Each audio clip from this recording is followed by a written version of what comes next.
लक्ष्मी नारायण बहुत भोला लड़का था। वह प्रतिदिन रात में सोने से पहले अपनी दादी से कहानी सुनाने को कहता था। दादी उसे नागलोक, पाताललोक, चंद्रलोक, सूर्यलोक आदि की कहानी सुनाया करती थी। एक दिन दादी ने उसे स्वर्ग का वर्णन सुनाया। स्वर्ग का वर्णन इतना सुंदर था कि उसे सुनकर लक्ष्मी नारायण स्वर्ग देखने के लिए हट करने लगा। दादी ने उसे बहुत समझाया कि मनुष्य स्वर्ग नहीं देख सकता, किंतु लक्ष्मी नारायण रोने लगा। रोते रोते ही वह सो गया। उसे स्वप्न में दिखाई पड़ा कि एक चमचम चमकते देवता उसके पास खड़े होकर कह रहे थे, बच्चे, स्वर्ग देखने के लिए मूल्य देना पड़ता है। तुम सर्कस देखने जाते हो तो टिकट देते हो ना, स्वर्ग देखने के लिए भी तुम्हें उसी प्रकार रुपए देने पड़ेंगे। स्वप्न में ही लक्ष्मी नारायण सोचने लगा कि मैं दादी से रुपए मांग लूंगा। लेकिन देवता ने कहा, स्वर्ग में तुम्हारे रुपए नहीं चलते, यहाँ तो भलाई और पुण्य कर्मों का रुपया चलता है। अच्छा, तुम ये डिबिया अपने पास रखो। जब तुम कोई अच्छा काम करोगे तो इसमें 1 रुपया आ जाएगा, और जब कोई बुरा काम करोगे तो 1 रुपया इसमें से उड़ जाएगा। जब ये डिबिया भर जाएगी तब तुम स्वर्ग देख सकोगे। जब लक्ष्मी नारायण की नींद टूटी तो उसने अपने सिरहाने सचमुच एक डिबिया देखी। डिबिया लेकर वह बड़ा प्रसन्न हुआ। उस दिन दादी ने उसे 1 पैसा दिया। पैसा लेकर वह घर से निकला। एक रोगी भिखारी उससे पैसा मांगने लगा। लक्ष्मी नारायण भिखारी को बिना पैसे दिए भाग जाना चाहता था। इतने में उसने अपने अध्यापक को सामने से आते देखा। उसके अध्यापक उदार लड़कों की बहुत प्रशंसा किया करते थे। उन्हें देखकर लक्ष्मी नारायण ने भिखारी को पैसा दे दिया।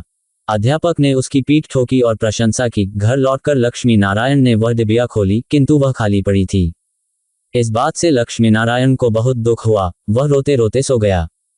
सपने में उसे वही देवता फिर दिखाई पड़े और बोले, तुमने अध्यापक से प्रशंसा पाने के लिए पैसा दिया था, सो प्रशंसा मिल गई, अब रोते क्यों हो? किसी लाभ की आशा से जो अच्छा काम किया जाता है वह तो व्यापार है, वह पुण्य थोड़ी है। दूसरे दिन लक्ष्मी नारायण को उसकी दादी ने 2 आने पैसे दिए। पैसे लेकर उसने बाजार जाकर 2 संतरे खरीदे। उसका साथी मोतीलाल बीमार था।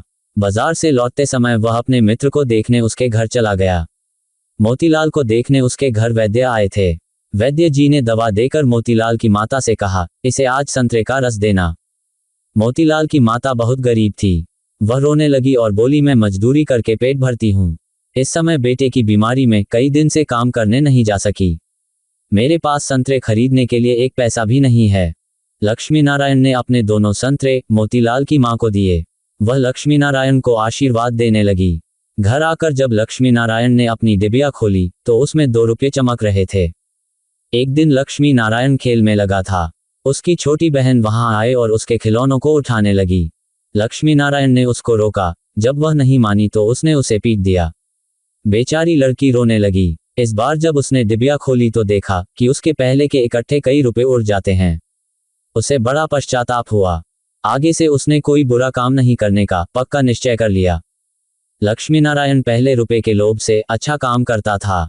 धीरे धीरे उसका स्वभाव ही अच्छा काम करने का हो गया। अच्छा काम करते करते उसकी डिबिया रुपयों से भर गई। वह स्वर्ग देखने की आशा से प्रसन्न होता। उस डिबिया को लेकर वह अपने बगीचे में पहुंचा। लक्ष्मी नारायण ने देखा कि बगीचे में पेड़ के नीचे बैठा हुआ एक बूढ़ा साधु रो रहा है। वह दौड़ता हुआ साधु के पास गया और बोला, बाबा, आप क्यों रो रहे हैं? साधु बोला, बेटा, जैसी डिबिया तुम्हारे हाथ में है वैसी ही एक डिबिया मेरे पास थी। बहुत दिन परिश्रम करके मैंने उसे रुपयों से भरा था। बड़ी आशा थी कि उसके रुपयों से स्वर्ग देखूंगा, किंतु आज गंगा जी में स्नान करते समय वह डिबिया पानी में गिर गई। लक्ष्मी नारायण ने कहा, बाबा, आप रो मत, मेरी डिबिया भी भरी हुई है, आप इसे ले लो। साधु बोला, तुमने इसे बड़े परिश्रम से भरा है, तुम्हें इसे देने से दुख होगा। लक्ष्मी नारायण ने कहा, मुझे दुख नहीं होगा बाबा, मैं तो लड़का हूँ, मुझे अभी पता नहीं कितने दिन जीना है, मैं तो ऐसी कई डिबिया रुपए इकट्ठे कर सकता हूँ। आप बूढ़े हो गए हैं, आप अब दूसरी डिबिया पता नहीं भर पाओगे या नहीं, मेरी डिबिया ले लीजिए। साधु ने डिबिया लेकर लक्ष्मी नारायण के नेत्रों पर हाथ फेर दिया। लक्ष्मी नारायण के नेत्र बंद हो गए। उसे स्वर्ग दिखाई पड़ने लगा। ऐसा सुंदर स्वर्ग की दादी जी ने स्वर्ग का वर्णन किया था। वह वर्णन तो स्वर्ग के एक कोने का भी ठीक वर्णन नहीं था।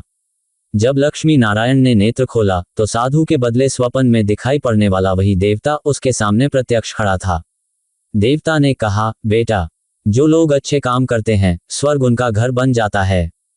तुम इसी प्रकार जीवन में भलाई करते रहोगे तो अंत में स्वर्ग में पहुंच जाओगे। देवता इतना कहकर वही अदृश्य हो गए। मित्रों, मनुष्य जैसे काम करता है वैसा उसका स्वभाव हो जाता है। जो बुरे काम करता है उसका स्वभाव बुरा हो जाता है, उसे फिर बुरा काम करने में ही आनंद आता है। जो अच्छा काम करता है उसका स्वभाव अच्छा हो जाता है, उसे बुरा काम करने की बात भी बहुत बुरी लगती है।